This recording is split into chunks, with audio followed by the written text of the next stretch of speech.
আজকে দেখুন একটা দারুণ নতুন স্বাদের রেসিপি নিয়ে আপনাদের সামনে হাজির হয়ে গেছি। তো এই যে দেখুন কলা মোচার এটা কি কলা ফুলের এটা ছাল, এটা ফুলের যেটা অংশটা ফেলা যায় সেইটা। এটা সাধারণত সবাই খায় না, এটা আমরাও খাই না, ফেলে দিই। তো এইটা দিয়ে আমি আজকে একটা রেসিপি বানিয়ে আপনাদেরকে দেখাচ্ছি।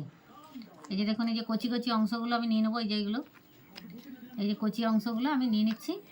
তো তার জন্য দেখুন এইগুলো আমি কেটে নেব। এই যে সরু সরু করে আমি এগুলো কুচি কুচি করে কেটে নেব, যেমন করে পেঁয়াজ কাটে সেমনি করে আমি কেটে নিচ্ছি। এই যে দেখুন ছোট ছোট পাতলা পাতলা করে আমি কেটে নিলাম, কেটে জলে ফেলে দিচ্ছি।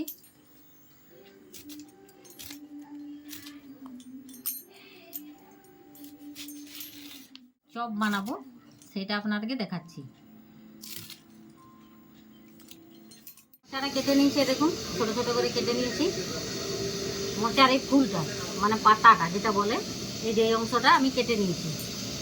এবারে আমি এটাতে দিয়ে দেবো একটু জিরে গুঁড়ো দিয়ে দিচ্ছি, একটু হলুদ দিয়ে দিচ্ছি,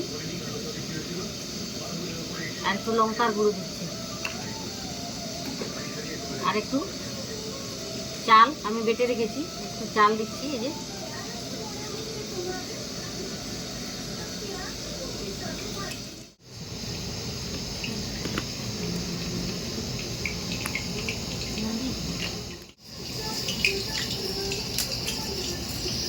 দেখুন বন্ধুরা, এটাও রেসিপি করে খাওয়া যায়, মানে রান্না করে খাওয়া যায়। ওইটাই আমি আপনাদেরকে দেখাচ্ছি যে কেমন পদ্ধতি করে খাওয়া যায়। মেখে নিলাম আমি।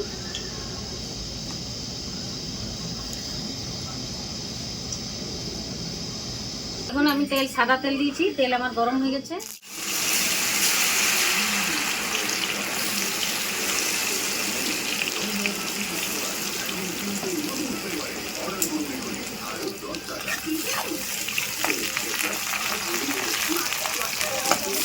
আমি হালকা করে ভেজে নেব।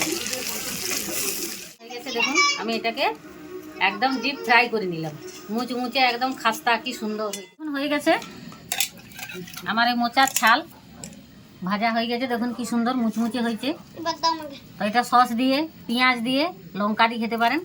তা আমি দেখুন কেমন দেখাচ্ছি, দেখুন কেমন ভেঙে যাচ্ছে, দেখুন কি সুন্দর মুচমুচে একদম চানাচুরের মতন ভেঙে যাচ্ছে, দেখেছেন? দাঁড়াও দিচ্ছি, কি সুন্দর। তো বন্ধুরা, আমার রেসিপিটা আপনাদের কেমন লাগলো আমাকে কমেন্ট করে জানাবেন। যদি ভালো লাগে একটু শেয়ার করুন, আর একটু লাইক করে দিবেন, একটু সাবস্ক্রাইব করে দিবেন বন্ধুরা।